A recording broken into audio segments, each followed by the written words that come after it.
नमस्ते। अगर सीढ़ियां चढ़ना अब एक दर्दनाक काम बन गया है, या सुबह बिस्तर से उठते ही घुटनों से कटकट की आवाज आती है, या फिर जमीन पर बैठने के बाद उठने के ख्याल से ही डर लगने लगा है, तो आज की हमारी ये चर्चा आपके लिए बहुत महत्वपूर्ण है। दरअसल जब घर की कोई बुजुर्ग महिला या एक माँ सीढ़ियों से सिर्फ इसलिए बचने लगती है क्योंकि उसे दर्द होता है, तो ये हम सबके लिए बहुत भावुक कर देने वाली बात होती है। आज के इस विशेष विश्लेषण में हम इसी बात की गहराई में जाएंगे कि आखिर जोड़ों का दर्द महिलाओं को सबसे ज्यादा क्यों परेशान करता है। हम इसके वैज्ञानिक और आयुर्वेदिक कारणों को समझेंगे और जानेंगे कि कैसे बिल्कुल प्राकृतिक और होलिस्टिक तरीके से हम अपनी मोबिलिटी यानी चलने फिरने की आज़ादी को वापस पा सकते हैं। अक्सर लोग इस दर्द को ये कहकर टाल देते हैं कि अरे ये तो बढ़ती उम्र का असर है, ऐसा तो होगा ही, है ना। लेकिन मैं आपको बता दूं, घुटनों का ये अकड़ना और रोजमर्रा के कामों में होने वाली ये तकलीफ कोई आपकी कल्पना नहीं है। ये बिल्कुल असली है और मेडिकल साइंस में ये एक बहुत बड़ी और प्रमाणित परेशानी है। कई महिलाएं सालों तक इस दर्द को चुपचाप सहती रहती हैं, ये सोचकर कि शायद इसका कोई इलाज नहीं है। लेकिन यकीन मानिए, असली वजह तो हमारे शरीर के भीतर चल रहे कुछ खास बदलावों में छिपी है। आज के हमारे इस एक्सप्लेनर का रोड मैप कुछ इस तरह रहेगा। हम मुख्य रूप से 6 बातों पर ध्यान देंगे। पहला, महिलाएं अधिक पीड़ित क्यों हैं। दूसरा, हार्मोन और घुटनों की सेहत। तीसरा, जोड़ों के दर्द के कुछ छिपे हुए दैनिक कारण। चौथा, आयुर्वेदिक आहार और पोषण। पांचवा, एकदम सुरक्षित व्यायाम। और अंत में जोड़ों की सुरक्षा के लिए कुछ बहुत ही आसान डेली रूटीन। तो चलिए अपने पहले भाग से शुरुआत करते हैं। महिलाएं जोड़ों के दर्द से अधिक पीड़ित क्यों होती हैं? ये आंकड़ा जरा ध्यान से सुनिए। मेडिकल डेटा हमें बहुत ही साफ शब्दों में बताता है कि 50 से 60 साल की उम्र की महिलाओं में ऑस्टियोआर्थराइटिस होने का खतरा पुरुषों की तुलना में पूरे 3.5 गुना ज्यादा होता है। 3.5 गुना, ये कोई छोटा मोटा अंतर नहीं है। तो आखिर ऐसा क्यों है? देखिए, इसके पीछे कुछ बहुत ही बायोलॉजिकल और एनाटॉमिकल कारण हैं। प्राकृतिक रूप से महिलाओं के कूल्हे यानी हिप्स थोड़े चौड़े होते हैं। इसकी वजह से जब वो चलती हैं तो घुटनों पर एक अलग तरह का मैकेनिकल दबाव पड़ता है, जिससे घिसाव तेजी से होता है। दूसरी बात, महिलाओं के शरीर में पुरुषों के मुकाबले मसल मास यानी मांसपेशियां कम होती हैं, और यही मांसपेशियां हमारे जोड़ों को सहारा देती हैं। इसके अलावा रूमेटॉइड आर्थराइटिस जैसी ऑटो इम्यून बीमारियों के लगभग 75% मामले महिलाओं में ही देखे जाते हैं। और जाहिर है, अगर शरीर का वजन ज्यादा है तो घुटने के उस नाजुक कार्टिलेज पर लगातार दबाव पड़ता है, जो धीरे धीरे दर्द और जकड़न में बदल जाता है। अब आते हैं दूसरे अहम हिस्से पर, हार्मोन और हमारी घुटनों की सेहत के बीच का गहरा रिश्ता। महिलाओं के शरीर में एस्ट्रोजन नाम का एक हार्मोन होता है, जो सच में किसी जादू से कम नहीं है।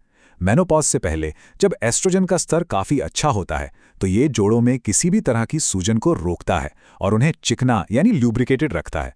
लेकिन मेनोपॉज के बाद जैसे ही इस एस्ट्रोजन का स्तर अचानक से गिरता है, शरीर में सूजन का स्तर तेजी से बढ़ जाता है। हड्डियां कमजोर होने लगती हैं और कार्टिलेज बहुत तेजी से घिसने लगता है। यही वो नाजुक समय होता है जब आपके जोड़ों को सबसे ज्यादा देखभाल की जरूरत होती है। तो ये ऑस्टियोआर्थराइटिस असल में है क्या?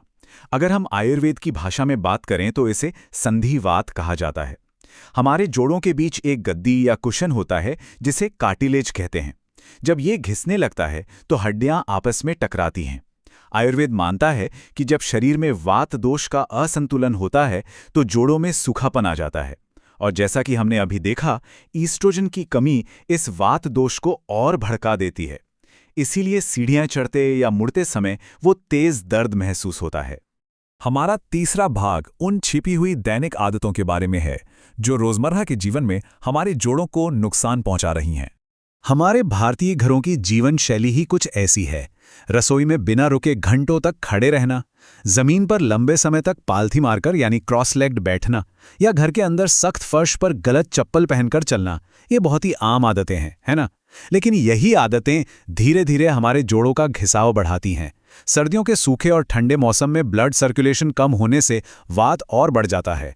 और अगर हमारी जीवन शैली सेडेंट्री है, यानी हम दिन भर बस एक ही जगह बैठे रहते हैं, तो इससे घुटनों की जकड़न और भी ज्यादा बढ़ जाती है। यहाँ आपके लिए एक बहुत ही आसान सा काम है। विशेषज्ञ सलाह देते हैं कि हर 1 घंटे में अपनी जगह से उठें और शरीर को हल्का सा स्ट्रेच जरूर करें। और जो आदत आपको आज ही छोड़नी है वो है लगातार कई घंटों तक एक ही पोजीशन में बैठे रहना। बस थोड़ी थोड़ी देर में मूवमेंट करते रहें।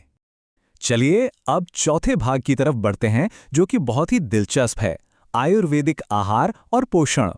हमारा खाना ही हमारी सबसे अच्छी दवा बन सकता है। जोड़ों को स्वस्थ रखने के लिए आपको अपनी डाइट में हल्दी, अदरक, लहसुन, देसी घी और तिल जैसे एंटी इन्फ्लेमेटरी आहार शामिल करने चाहिए।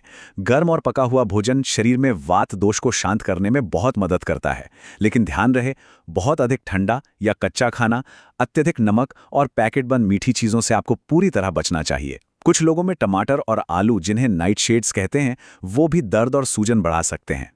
आयुर्वेद में कुछ ऐसी शक्तिशाली जड़ी बूटियों का जिक्र है जो जोड़ों के लिए वरदान साबित हो सकते हैं, जैसे कि अश्वगंधा, जो सूजन कम करने और हड्डियों को मजबूत बनाने में सहायक हो सकता है। हल्दी का इस्तेमाल तो हम सदियों से कर रहे हैं। ये सूजन घटाने का एक बेजोड़ और सुनहरा उपाय है। शल्लकी और गुग्गुलू आपके जोड़ों को अंदर से डिटॉक्स करते हैं और विषैले तत्वों को बाहर निकालते हैं, जिससे कार्टिलेज सुरक्षित रहता है। और अदरक का रोजाना सेवन आपकी पाचन अग्नि को तेज करता है और उस ठंडे वात दोष को शरीर से कम करता है। इस जानकारी से हम जो एक आसान काम रोज कर सकते हैं, वो है रात को सोने से पहले रोजाना 1 कप गर्म हल्दी वाला दूध पीना। ये शरीर की अंदरूनी सूजन से लड़ने में कमाल का काम करता है। और जो चीज़ सख्ती से छोड़नी है, वो है अल्ट्रा प्रोसेस्ड और पैकेट बंद चीनी। ये मीठा जहर शरीर में बहुत तेजी से सूजन बढ़ाता है।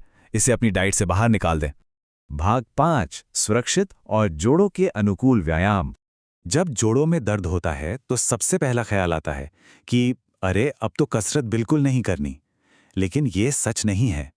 आपको भारी वजन उठाने या उछल कूद करने की बिल्कुल ज़रूरत नहीं है। सुरक्षित लो इम्पैक्ट व्यायाम आपकी मोबिलिटी को बनाए रखने में बहुत मदद कर सकते हैं। हफ्ते में लगभग 150 मिनट की तेज सैर या पानी के अंदर स्विमिंग करना बहुत ही बेहतरीन विकल्प हैं। अगर बाहर जाना मुश्किल है तो आप कुर्सी पर बैठकर टखनों की मूवमेंट या स्टेशनरी साइकिलिंग भी कर सकते हैं।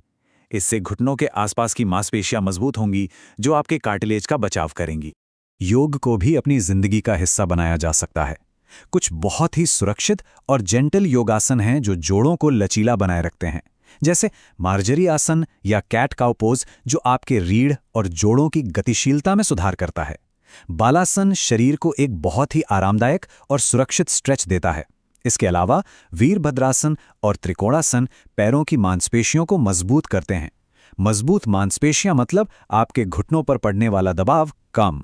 तो व्यायाम से जुड़ा आपका रोज का टास्क क्या है? रात का खाना खाने के बाद सिर्फ 15 मिनट की हल्की सैर की आदत डालें। और किस बात से बचना है? कठोर जमीन पर छलांग लगाने या दौड़ने वाले हाई इम्पैक्ट व्यायाम बिल्कुल ना करें। ये नाजुक और कमजोर कार्टिलेज को भारी नुकसान पहुंचा सकते हैं। अब हम आते हैं अपने अंतिम भाग पर। भाग 6, जोड़ों की सुरक्षा के लिए कुछ होलिस्टिक दैनिक रूटीन। आयुर्वेद एक बहुत ही संतुलित दिनचर्या की सलाह देता है। आप अपने दिन की शुरुआत गर्म पानी में नींबू या अदरक डालकर कर सकते हैं।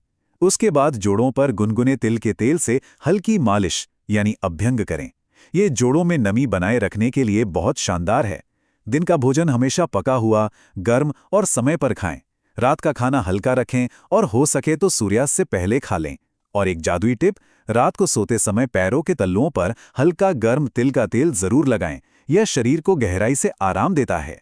अगर दर्द पुराना है और जकड़न बहुत ज़्यादा है तो आप आयुर्वेदिक पंचकर्म थेरेपी जानू बस्ती का सहारा ले सकते हैं। ये वाकई एक कमाल की प्रक्रिया है। इसमें आपके दर्द वाले घुटने के चारों ओर आटे से एक गोल घेरा बनाया जाता है। फिर उस घेरे में विशेष जड़ी बूटियों वाला गर्म तेल डाला जाता है। ये तेल वहाँ कुछ देर तक ठहरता है और जोड़ों के अंदर गहराई तक पहुँचता है, जिससे जकड़न और दर्द में बहुत राहत मिल सकती है। अंत में उस तेल को हटाकर एक बहुत ही कोमल मालिश की जाती है। तो देखिए, ये समझना बहुत ज़रूरी है कि स्वास्थ्य कोई एक दिन की चीज़ नहीं है। रोज़मर्रा की आपकी यही छोटी छोटी सही आदतें आपके जोड़ों को आने वाले कई सालों तक मजबूत और सुरक्षित रख सकती हैं। दर्द के साथ समझौता करने की कोई ज़रूरत नहीं है। सही ज्ञान और सही जीवन शैली से हम अपनी मोबिलिटी को हमेशा बनाए रख सकते हैं। अगर आपको ये चर्चा ज्ञानवर्धक लगी तो फ्रेश वाइटल्स से जुड़े रहने के लिए सब्सक्राइब ज़रूर करें। और हाँ, इस महत्वपूर्ण जानकारी को अपने परिवार की उन सभी महिलाओं, माताओं और बुजुर्गों के साथ शेयर करना ना भूलें, जिन्हें आज इसकी सबसे ज़्यादा ज़रूरत है। जागरूक रहें और अपना ख्याल रखें।